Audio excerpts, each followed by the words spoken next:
Hello friends, welcome back to my channel let's crack. Friends, पर्यावरण अध्ययन अथवा environmental studies EVS से संबंधित जो टेस्ट सीरीज चल रही थी, तो इसी के प्रैक्टिस सेट के बारे में आज हम बात करेंगे। और जिन्होंने प्रीवियस प्रैक्टिस सेटों को अभी तक नहीं देखा है, तो चैनल के इन्वायरमेंटल स्टडीज़ के प्ले लिस्ट में जा कर के आप सभी वीडियोज़ को देख सकते हैं। ये सभी प्रैक्टिस सेट अथवा मॉक टेस्ट एग्ज़ाम की दृष्टि से बहुत ही महत्वपूर्ण है। तो चलिए स्टार्ट करते हैं। आज का जो प्रैक्टिस सेट है उस प्रैक्टिस सेट को देखते हैं क्या कह रहा है। पहला क्वेश्चन, एक खाद्य श्रृंखला में अधिकतम कितनी कड़ी हो सकती है। ठीक है, एक जो खाद्य श्रृंखला है उसमें अधिकतम कितनी कड़ी हो सकती है। तो 1 से 2 हो सकती है, या 3 से 4 हो सकती है, 9 से 10 हो सकती है, 4 से 5 हो सकती है। राइट आंसर क्या हो जाएगा प्रश्न 1 का? तो जी वो ऑप्शन डी है, ये करेक्ट आंसर हो जाएगा। एक खाद्य श्रृंखला में अधिकतम कितनी कड़ी हो सकती हैं, तो हो सकती हैं 4 से 5। नेक्स्ट क्वेश्चन की तरफ बढ़ते हैं। नेक्स्ट क्वेश्चन कह रहा है कि पारिस्थितिक तंत्र में उपस्थित जीवों की संख्या भार व ऊर्जा के आधार पर क्रमानुसार दर्शाया जाए तो बनने वाली जो आकृति है कौन होगी? त्रिभुज, पिरामिड, स्तंभ या षष्ठकोण। तो राइट आंसर हो जाएगा हमारा जो विकल्प बी है, जो ऑप्शन बी है, ये करेक्ट आंसर हो जाएगा। पिरामिड जो है पारिस्थितिक तंत्र में उपस्थित जीवों की संख्या, भार व ऊर्जा के आधार पर अगर क्रमानुसार दर्शाया जाए तो बनने वाली जो आकृति होगी वह पिरामिड होगी। नेक्स्ट क्वेश्चन की तरफ बढ़ते हैं। नेक्स्ट क्वेश्चन क्या कर वो देखते हैं। नेक्स्ट क्वेश्चन कह रहा है कि पारिस्थितिक तंत्र में ऊर्जा का पिरामिड कैसा होता है? तो सदैव सीधा, सदैव उल्टा, कभी सीधा कभी उल्टा, अनियमित। तो राइट आंसर हो जाएगा ऑप्शन जो ए है, सदैव सीधा होता है पारिस्थितिक तंत्र में ऊर्जा का पिरामिड। नेक्स्ट क्वेश्चन क्या कह रहा है वो देखते हैं। नेक्स्ट क्वेश्चन कह रहा है कि समस्त शाकाहारी जीव क्या कहलाते हैं? प्राथमिक उपभोक्ता, द्वितीयक, तृतीयक या उत्पादक। तो करेक्ट आंसर हो जाएगा फोर्थ का ऑप्शन ए जो है, प्राथमिक उपभोक्ता जो है समस्त शाकाहारी जीव हैं कहलाते हैं। नेक्स्ट क्वेश्चन की तरफ बढ़ते हैं। नेक्स्ट क्वेश्चन कह रहा है कि एक घास स्थल में फिफ्थ संख्या पिरामिड कैसा होता है? एक घास स्थल में संख्या पिरामिड कैसा होता है? सीधा, उल्टा, त्रिकोणीय या स्तंभ। तो राइट आंसर हो जाएगा प्रश्न 5 का, प्रश्न 5 का ऑप्शन जो ए है, सीधा होता है। नेक्स्ट क्वेश्चन की तरफ बढ़ते हैं। अगला क्वेश्चन कह रहा है कि जैव भार का उल्टा पिरामिड किस पारिस्थितिक तंत्र की विशेषता है? तो वर्षावन की है, महासागर का है, या मरुस्थल का है, या डेल्टा का है। तो राइट जो ऑप्शन होगा क्या हो जाएगा प्रश्न 6 का ऑप्शन जो बी है, ये राइट आंसर हो जाएगा। महासागर जो है जैव भार का उल्टा पिरामिड जो है पारिस्थितिक तंत्र की जो है ये विशेषता है। नेक्स्ट क्वेश्चन के बढ़ते हैं। नेक्स्ट क्वेश्चन कह रहा है कि सेवन खाद्य एक खाद्य श्रृंखला में पादप, हिरन, भेड़िया व शेर सर्वाधिक ऊर्जा किसमें होगी? ठीक है, एक खाद्य श्रृंखला में पादप में होगी सर्वाधिक ऊर्जा, या हिरन में होगी, या भेड़िया में होगी, या शेर में होगी। तो किसमें होगी सबसे ज़्यादा सर्वाधिक ऊर्जा? तो राइट आंसर क्या हो जाएगा प्रश्न 7 का? तो ऑप्शन जो डी है, पादप में जो है सबसे ज़्यादा जो है ऊर्जा होगी। नेक्स्ट क्वेश्चन बढ़ते हैं। नेक्स्ट क्वेश्चन कह रहा है कि पादप, हिरण, ऊर्जा, भेड़िया व शेर से निर्मित खाद्य श्रृंखला में सबसे कम ऊर्जा किसमें होगी? ठीक है, पादप, हिरण, भेड़िया व शेर से निर्मित खाद्य श्रृंखला में सबसे कम जो ऊर्जा होगी किसमें होगी? तो शेर में होगी, भेड़िया में होगी, हिरण में होगी, या पादप में होगी। तो राइट आंसर हो जाएगा जो ऑप्शन ए है, जो ए है शेर जो है, ये 8 क्वेश्चन का राइट आंसर होगा। ठीक है, सबसे कम ऊर्जा होगी। नेक्स्ट क्वेश्चन की तरफ बढ़ते हैं। अगला क्वेश्चन कह रहा है कि द्वितीय उपभोक्ता का उदाहरण कौन है? शेर है, मेढक है, टिड्डा है, हिरन है। तो राइट आंसर हो जाएगा 9th का ऑप्शन जो बी है, ऑप्शन बी है, मेढक जो है वह द्वितीय उपभोक्ता का उदाहरण है। नेक्स्ट क्वेश्चन की तरफ बढ़ते हैं। नेक्स्ट क्वेश्चन कह रहा है कि प्रत्येक खाद्य श्रृंखला जो है, प्रत्येक जो खाद्य श्रृंखला होती है वो कहाँ पे समाप्त होती है? प्रश्न 10 में। तो उत्पादक पर समाप्त होती है, या प्राथमिक उपभोक्ता पर समाप्त होती है, या द्वितीय उपभोक्ता पर, या अपघटक पर। तो राइट आंसर हो जाएगा प्रश्न 10 का। क्वेश्चन 10 का ऑप्शन जो डी है, ये करेक्ट ऑप्शन हो जाए। अपघटक पर प्रत्येक खाद्य श्रृंखला जो है समाप्त होती है। नेक्स्ट क्वेश्चन की तरफ बढ़ते हैं। नेक्स्ट क्वेश्चन कह रहा है कि प्रश्न 11 कह रहा है कि किसी पारिस्थितिक तंत्र के समस्त अपघटक नष्ट होने पर कौन सा जो चक्र है सर्वाधिक प्रभावित होगा? तो ऋतु चक्र होगा, जल चक्र होगा, या जैव भू रासायनिक चक्र होगा, या डी गैसीय चक्र होगा। तो 11 का जो ऑप्शन सी है, ये राइट आंसर हो जाएगा। ऑप्शन सी जो है जैव भू रासायनिक जो है, किसी भी पारिस्थितिक तंत्र के समस्त जो अपघटक अगर नष्ट हो जाते हैं तो जो सबसे ज़्यादा चक्र है वो जैव भू रासायनिक चक्र का जो है प्रभावित होगा। अगला प्रश्न कह रहा है, क्या देखते हैं। अगला प्रश्न कह रहा है कि 12 जीवों के एक समुदाय के दूसरे समुदाय द्वारा प्रतिस्थापन को क्या कहते हैं? तो पारिस्थितिक अनुक्रमण, जैव भू रासायनिक चक्र, पारिस्थितिक आक्रमण, पारिस्थितिक पिरामिड। तो राइट आंसर हो जाएगा 12 का, ये ऑप्शन जो ए है हमारा वो करेक्ट आंसर हो जाएगा, पारिस्थितिक अनुक्रमण। नेक्स्ट क्वेश्चन की तरफ बढ़ते हैं। नेक्स्ट क्वेश्चन कह रहा है कि 13% कह रहा है कि जो पीडोलॉजी है या पेडोलॉजी है किसका अध्ययन होता है? तो चट्टानों का होता है पेडोलॉजी में, या मृदाओं का होता है सॉइल्स का, या डिसीजेस ऑफ क्रॉप्स का, या लोकोमोशन का होता है जंतुओं के चलन का। तो राइट आंसर हो जाएगा प्रश्न 13 का 13 का ऑप्शन जो बी है, मृदाओं का जो है पेडोलॉजी में अध्ययन होता है, सॉइल्स का जो है अध्ययन होता है। ठीक है, नेक्स्ट क्वेश्चन की तरफ बढ़ते हैं। अगला प्रश्न क्या कह रहा है वो देखते हैं। नेक्स्ट क्वेश्चन कह रहा है कि 14 प्रश्न कि विभिन्न प्रकार के कवक जो होते हैं किस श्रेणी में आते हैं? तो उत्पादक में, उपभोक्ता में, अपघटक में, अजैविक में। तो राइट आंसर हो जाएगा ऑप्शन जो सी है, अपघटक में जो है विभिन्न प्रकार के कवक जो है श्रेणी में आते हैं। नेक्स्ट क्वेश्चन की तरफ बढ़ते हैं। नेक्स्ट क्वेश्चन कह रहा है कि प्रश्न 15 कह रहा है कि पारिस्थितिक पिरामिड सामान्यतः कितने प्रकार के होते हैं? तो 2, 3, 4, 5। तो राइट आंसर क्या हो जाएगा? पारिस्थितिक पिरामिड जो होते हैं सामान्यतः कितने प्रकार के होते हैं? तो करेक्ट आंसर हो जाएगा प्रश्न 15 का ऑप्शन जो बी है, ये राइट आंसर हो जाएगा। नेक्स्ट क्वेश्चन की तरफ बढ़ते हैं। धान की विभिन्न प्रकार की जो किस्में हैं किसका उदाहरण है? प्रश्न 16 आनुवांशिक विविधता, जातिगत विविधता, भौगोलिक विविधता, या पारिस्थितिक विविधता। तो करेक्ट आंसर हो जाएगा प्रश्न 16 का ऑप्शन जो ए है, आनुवंशिक विविधता है वो धान की विभिन्न प्रकार की जो किस्म है उसका एक उदाहरण है। नेक्स्ट प्रश्न कह रहा है, क्या कह रहा है? नेक्स्ट में कह रहा है कि सर्वाधिक जातिगत विविधता कहाँ पाई जाती है? तो टुंड्रा में प्रदेश में, टैगा प्रदेश में, विषुवत रेखी सदाबहार वन में, या पतझड़ वन में। तो राइट जो आंसर होगा क्या होगा? प्रश्न 17 का 17 प्रश्न का ऑप्शन जो सी है ये राइट आंसर हो जाएगा। नेक्स्ट प्रश्न की तरफ बढ़ते हैं। अगला प्रश्न क्या कह रहा है वो देखते हैं। नेक्स्ट प्रश्न कह रहा है कि 18 सबसे कम जैव विविधता कहाँ पाई जाती है? तो विषुवत रेखीय प्रदेश में, शीतोष्ण कटिबंध में, उपोष्ण कटिबंध में, ध्रुवीय प्रदेश में। तो करेक्ट आंसर क्या हो जाएगा 18 का? जो विकल्प डी है हमारा, जो विकल्प डी है ध्रुवीय प्रदेश है, इसमें जो है सबसे कम जैव विविधता पाई जाती है। प्रश्न अगले की तरफ बढ़ते हैं। नेक्स्ट प्रश्न कह रहा है कि 19 सर्वाधिक जैव विविधता किस महाद्वीप में पाई जाती है? सबसे ज़्यादा जो जैव विविधता है वो कौन सा ऐसा महाद्वीप है जहाँ पाई जाती है? तो अफ्रीका, एशिया, यूरोप, उत्तरी अमेरिका। तो 19 का करेक्ट आंसर क्या हो जाएगा? ऑप्शन ए जो है अफ्रीका में जो है सबसे ज़्यादा जो है जैव विविधता इस महाद्वीप पे पाई जाती है। अगले प्रश्न की तरफ बढ़ते हैं। नेक्स्ट प्रश्न कह रहा है कि प्रश्न 20 कह रहा है कि सर्वाधिक जैव विविधता वाला देश कौन सा है? अब देश की बात कर रहा है, पहले महाद्वीप की बात किया है तो अब देश की बात कर रहा है। तो सबसे जैव विविधता किस देश में सर्वाधिक है? तो जर्मनी, भारत, चीन, दक्षिण अफ्रीका। तो करेक्ट आंसर हो जाएगा 20 का जो बी है, बी जो है भारत में जो है सब जैव विविधता जो है अगर दृष्टि से देखें तो सबसे जो है ज़्यादा जो जैव विविधता है भारत में है। नेक्स्ट प्रश्न की तरफ बढ़ते हैं। अगला प्रश्न कह रहा है कि राष्ट्रीय पार्क, नेशनल पार्क जो है 21 प्रश्न, नेशनल पार्क किसकी सुरक्षा प्रदान की जाती है? नेशनल पार्क में किसकी सुरक्षा जो है प्रदान की जाती है? तो केवल पौधों के लिए, केवल जंतुओं के लिए, पौधों तथा जंतुओं दोनों के लिए, या संपूर्ण इकोसिस्टम के लिए, पारितंत्र के? तो करेक्ट आंसर हो जाएगा 21 का जो ऑप्शन डी है, संपूर्ण जो पारितंत्र है, इकोसिस्टम जो है, होल इकोसिस्टम जो है, जो नेशनल पार्क है उसमें जो होल इकोसिस्टम होता है उसकी जो है सुरक्षा की जाती है। नेक्स्ट प्रश्न की तरफ बढ़ते हैं। अगला प्रश्न कह रहा है कि स्थानीय जैव विविधता को क्या कहते हैं? स्थानीय जैव विविधता है उसे क्या कहेंगे? तो गामा जैव विविधता, बीटा, अल्फा, एक्स जैव विविधता। तो राइट आंसर हो जाएगा 22 का ऑप्शन जो सी है, अल्फा जैव विविधता है वो स्थानीय जीव विविधता जो है कहते हैं। नेक्स्ट प्रश्न की तरफ बढ़ते हैं। अगला प्रश्न कह रहा है कि प्रश्न 23 कह रहा है जैव विविधता जो है किसका उदाहरण है? जैव विविधता जो है किसका उदाहरण है? कक्षकरण, राजस्थान, भारत, एशिया। तो करेक्ट आंसर हो जाएगा 23 का ऑप्शन जो सी है, भारत जो है बीटा जैव विविधता का उदाहरण है। भारत कैसा, भारत जो है किस जैव विविधता का उदाहरण है? तो बीटा का है। ठीक है, नेक्स्ट बढ़ते हैं। प्रश्न बहुत अच्छा है, याद कर लीजिएगा। नेक्स्ट प्रश्न की तरफ बढ़ते हैं। नेक्स्ट प्रश्न कह रहा है कि 24 कह रहा है कि वैश्विक जैव विविधता को क्या कहते हैं? Alpha, beta, gamma, nano.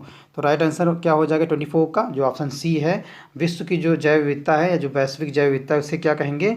उसे गामा कहते हैं। नेक्स्ट क्वेश्चन की तरफ बढ़ते हैं। अगला प्रश्न क्या कह रहा है वो देखते हैं।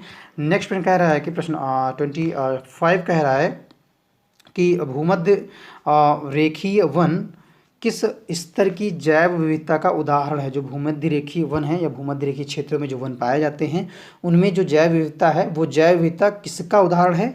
स्थानीय जैव विविधता उसे कहेंगे, या राष्ट्रीय, या महाद्वीपीय, या वैश्विक। तो 25 का करेक्ट आंसर क्या हो जाएगा? वो जो जैव विविधता होगी भूमध्य रेखीय वन जो है उनकी जो जैव विविधता होती है वो वैश्विक जैव विविधता का उदाहरण है। प्रश्न डी 25 का करेक्ट आंसर हो जाएगा। अगले प्रश्न की तरफ बढ़ते हैं। नेक्स्ट प्रश्न क्या कह रहा है वो देखते हैं। नेक्स्ट प्रश्न कह रहा है कि 26 कह रहा है कि उष्ण कटिबंधीय सदाबहार वनों में वैश्विक जैव विविधता कितना प्रतिशत पाया जाता है। वैश्विक जो जैव विविधता है उष्ण कटिबंधीय सदाबहार वनों में कितना प्रतिशत पाया जाता है। तो 25, 33, 50 और या 50 से अधिक। तो करेक्ट आंसर हो जाएगा 26 का ऑप्शन जो डी है। 50 जो है 50% से अधिक पाई जाती है। नेक्स्ट क्वेश्चन की तरफ बढ़ते हैं। अगला प्रश्न क्या कह रहा है वो देखते हैं। अगला प्रश्न कह रहा है कि 27 विश्व में जीव जंतुओं की ज्ञात जातियों की जो संख्या है लगभग कितनी है, अप्रॉक्स कितनी है। तो 14 लाख है, 24 लाख है, 34 लाख है या 44 लाख है। तो करेक्ट आंसर 27 का क्या हो जाएगा, ऑप्शन जो ए है, लगभग जो है लगभग 14 लाख है। ठीक है, नेक्स्ट क्वेश्चन की तरफ बढ़ते हैं। अगला प्रश्न क्या कह रहा है वो देखते हैं। अगला प्रश्न कह रहा है कि प्रचुर जैव विविधता 28 का प्रचुर जैव विविधता संपन्न राष्ट्रों को किस श्रेणी में रखा गया है। तो मल्टी डाइवर्सिटी देश में रखा गया, या सुपर डाइवर्सिटी देश में, या मेगा डाइवर्सिटी देश में, या मास डाइवर्सिटी देश में। 28 का करेक्ट ऑप्शन जो होगा ऑप्शन सी जो है, मेगा डाइवर्सिटी जो है, ये राइट आंसर होगा 28 का। प्रचुर जो जैव विविधता है संपन्न राष्ट्रों को ये श्रेणी में रखा गया है, मेगा डाइवर्सिटी देश में। नेक्स्ट क्वेश्चन की तरफ बढ़ते हैं। अगला प्रश्न क्या कह रहा है वो देखते हैं। 29 कह रहा है कि प्रश्न 29 कह रहा है कि भारत में जीव जातियों की ज्ञात संख्या लगभग कितनी है। तो 1 लाख है, 5 लाख है, 2 लाख है या 2.5 लाख है। तो 29 का करेक्ट ऑप्शन क्या हो जाएगा, ऑप्शन जो ए है, ऑप्शन जो विकल्प ए है, 1 लाख है भारत में जीव जातियों की जो ज्ञात संख्या है। रणथंभौर प्रश्न 30 रणथंभौर जो है राष्ट्रीय उद्यान कहाँ स्थित है। तो महाराष्ट्र, उत्तर प्रदेश, गुजरात, राजस्थान। तो करेक्ट आंसर क्या हो जाएगा 30 का जो ऑप्शन डी है, जो डी विकल्प है, ये रणथंभौर यहाँ पे है राष्ट्रीय उद्यान स्थित है। प्रश्न अगले की तरफ बढ़ते हैं। अगला प्रश्न कह रहा है कि प्रश्न 31 कह रहा है कि भारत की प्रचुर जैव विविधता के लिए सर्वाधिक उत्तरदायी कारक जो है कौन सा है। तो भौगोलिक दशाएं, राजनीतिक या आर्थिक या वैज्ञानिक। तो राइट आंसर क्या हो जाएगा 31 का। तो ऑप्शन जो ए है हमारा, ऑप्शन जो ए है, विकल्प ए है, भौगोलिक दशाएं हो जाएगा 31 का करेक्ट आंसर। नेक्स्ट क्वेश्चन की तरफ बढ़ते हैं। अगला प्रश्न कह रहा है कि 32 प्रश्न कह रहा है कि जैव विविधता की प्रचुरता तथा क्षेत्र विशेषी जीवों की प्रमुखता वाले संवेदनशील स्थल को क्या कहते हैं।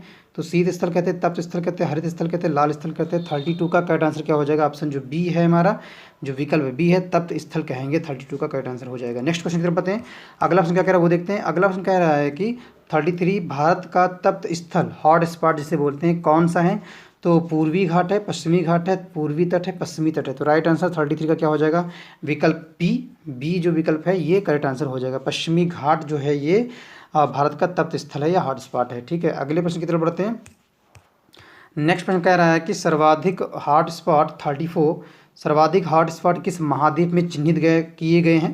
तो एशिया में, अफ्रीका में, दक्षिण अमेरिका में, उत्तरी अमेरिका में। तो करेक्ट आंसर क्या हो जाएगा 34 का, ऑप्शन जो सी है, ऑप्शन जो विकल्प सी है, दक्षिणी अमेरिका जो है ये राइट आंसर हो जाएगा। सर्वाधिक जो हॉटस्पॉट हैं वो दक्षिणी अमेरिका में है जो चिन्हित किए गए हैं। ठीक है, दक्षिणी अमेरिका का जो दक्षिणी अमेरिका है जो एक महाद्वीप है उसमें जो है चिन्हित किए गए हैं। नेक्स्ट प्रश्न की तरफ बढ़ते हैं। अगला प्रश्न क्या कह रहा है वो देखते हैं। अगला प्रश्न कह रहा है कि किस 35 किस महाद्वीप में एक भी जो है हॉटस्पॉट नहीं है। तो उत्तरी अमेरिका में नहीं है, या दक्षिणी अमेरिका में नहीं है, या यूरोप में नहीं है, ऑस्ट्रेलिया में नहीं है। वहाँ पर ऐसा कौन सा महाद्वीप है जो कोई भी या एक भी जो है हॉटस्पॉट नहीं है। तो करेक्ट आंसर होगा 35 का सी जो ऑप्शन है, यूरोप एक ऐसा महाद्वीप है जहाँ पर भी जो है एक भी हॉटस्पॉट नहीं है। नेक्स्ट प्रश्न की तरफ बढ़ते हैं। अगला प्रश्न कह रहा है कि प्रश्न 36 कह रहा है कि पृथ्वी की सतह पर 36 पृथ्वी की सतह पर जल, वायु एवं भूमि सहित जीवों का जो मंडल है क्या कहलाता है। ठीक है, जल और वायु और भूमि सहित, ठीक है, इन सभी का जो मंडल होता है क्या कहलाता है।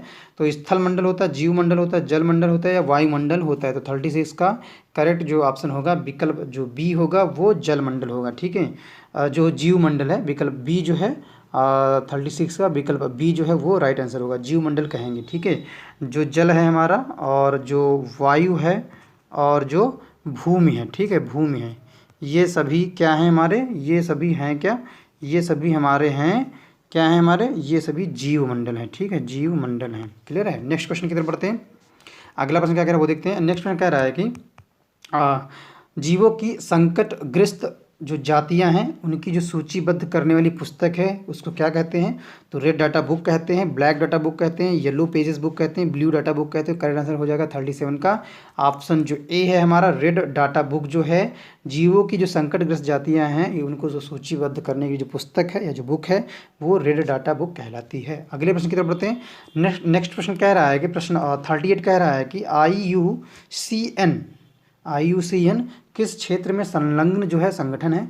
तो जल संरक्षण या जीव संरक्षण या मृदा संरक्षण या खाद्यान्न संरक्षण। तो सही ऑप्शन क्या हो जाएगा 38 का विकल्प जो बी है हमारा, ऑप्शन बी है वो राइट आंसर हो जाएगा। जीव संरक्षण IUCN जो है जीव संरक्षण क्षेत्र में संलग्न जो है संगठन है। अगले प्रश्न की तरफ बढ़ते हैं। नेक्स्ट प्रश्न कह रहा है कि डायनासोर जो है किस जाति का उदाहरण है? डायनासोर किस जाति का उदाहरण है?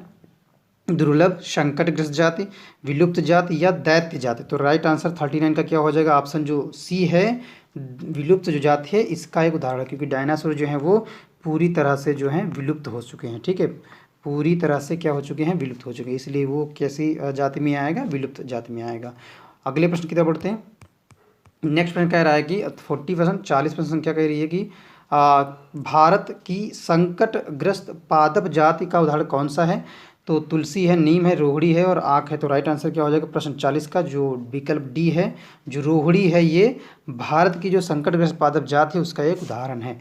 रोहिणी जो है संकटग्रस्त पादप जाति है। नेक्स्ट प्रश्न क्या कह रहा है? अगला प्रश्न कह रहा है कि पेट्रोलियम जो है, जो पेट्रोलियम है 41 किसका स्रोत होता है? पेट्रोलियम अनवनीकरणीय नॉन रिन्यूएबल, पुनर्नवीनीकृत रिन्यूएबल और संश्लेषी सिंथेटिक, फिर है असुविधाजनक। तो राइट आंसर क्या हो जाएगा 41 का जो विकल्प ए है हमारा अनवीकरणीय जो है ये नॉन रिन्यूएबल जो है वो पेट्रोलियम जो है इसका जो है स्रोत होता है। नेक्स्ट प्रश्न की बात बढ़ते हैं।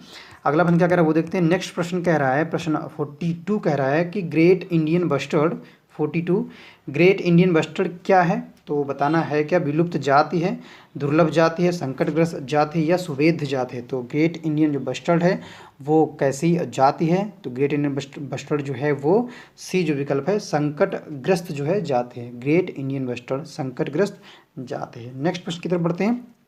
अगला प्रश्न क्या कह रहा है वो देखते हैं।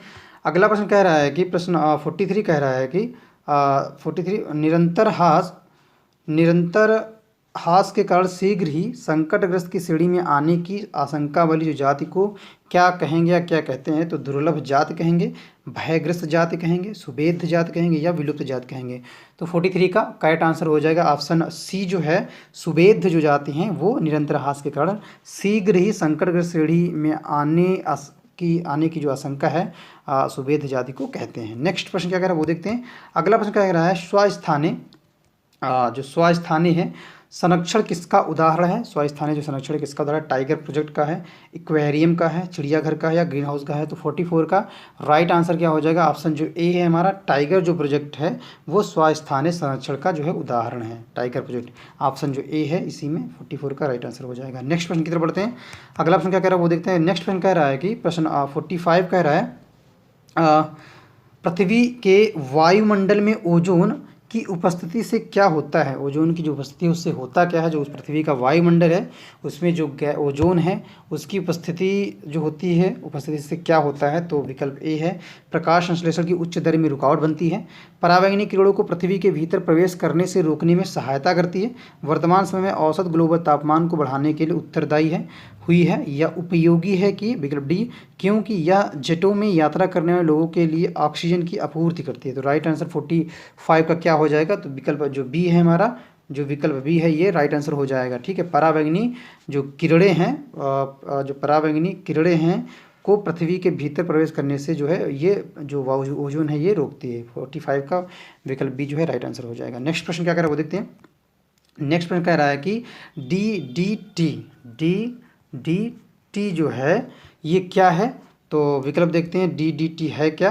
तो विकल्प पहला है 46 का प्रतिजैविक है या एंटीबायोटिक है, और जो बी विकल्प है जैव अपघटनीय बायोडिग्रेडेबल प्रदूषक है, या सी है जो गैर जैवी अपघटनीय नॉन बायोडिग्रेडेबल प्रदूषक है, या उपयुक्त में से कोई नहीं। तो राइट आंसर हो जाएगा 46 का करेक्ट जो विकल्प होगा वो हो जाएगा सी जो है जो सी है ये गैर जैव अपघटनीय जो है नॉन बायोडिग्रेडेबल जो है प्रदूषक है। DDT T. ठीक है, नेक्स्ट प्रश्न की तरफ बढ़ते हैं। अगला प्रश्न क्या कह रहा है वो देखते हैं। अगला प्रश्न कह रहा है कि बहिर्स्थानीय जो बहिर्स्थानीय है संरक्षण किसका उदाहरण है? तो जीव मंडल रिजर्व का, राष्ट्रीय उद्यान का, अभ्यारण्य का या जंतुआलय का।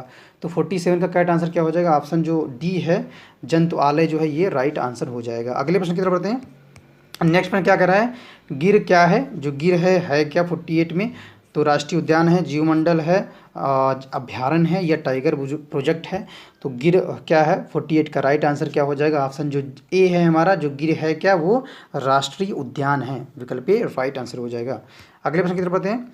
नेक्स्ट प्रश्न क्या कर रहा है वो देखते हैं। नेक्स्ट प्रश्न कह रहा है कि घड़ियाल प्रोजेक्ट 49 घड़ियाल प्रोजेक्ट किस नदी पर स्थित है? तो बताना है जो घड़ियाल प्रोजेक्ट है वो कौन सी नदी जहाँ पर स्थित है? गंगा, महानदी, चंबल, नर्मदा। तो राइट आंसर हो जाएगा 49 का विकल्प जो सी है हमारा, चंबल जो नदी है यहाँ पे घड़ियाल जो प्रोजेक्ट है वो स्थित है। नेक्स्ट प्रश्न की तरफ बढ़ते हैं। नेक्स्ट प्रश्न क्या कर वो देखते हैं। नेक्स्ट प्रश्न कह रहा है कि प्रश्न 50 कह रहा है कि मानवीय क्रियाकलापों, प्रश्न संख्या 50, मानवीय क्रियाकलापों से पूर्व निषिद्ध क्षेत्र कौन सा है? अभ्यारण्य है और राष्ट्रीय पार्क है, जीव मंडल रिजर्व है, टाइगर प्रोजेक्ट है। तो राइट आंसर 50 का क्या हो जाएगा? 50 का जो करेक्ट आंसर होगा वो बी हो जाएगा। ठीक है, बी। तो इसी अंतिम प्रश्न के साथ आज का जो प्रैक्टिस सेट था जो पर्यावरण अध्ययन अथवा ईवीएस पर आधारित था वो समाप्त होता है। और यदि आप हमारे चैनल लेट्स क्रैक पर पहली बार विजिट कर रहे हैं और वीडियोस को पहली बार देख रहे हैं तो चैनल को सब्सक्राइब जरूर करें और बेल आइकन को दबाना बिल्कुल भी ना भूलें, जिससे हमारे चैनल द्वारा बनाई गई लेटेस्ट वीडियो की अपडेट आप तक सबसे पहले और आसानी से पहुंच सके। Thank you so much guys.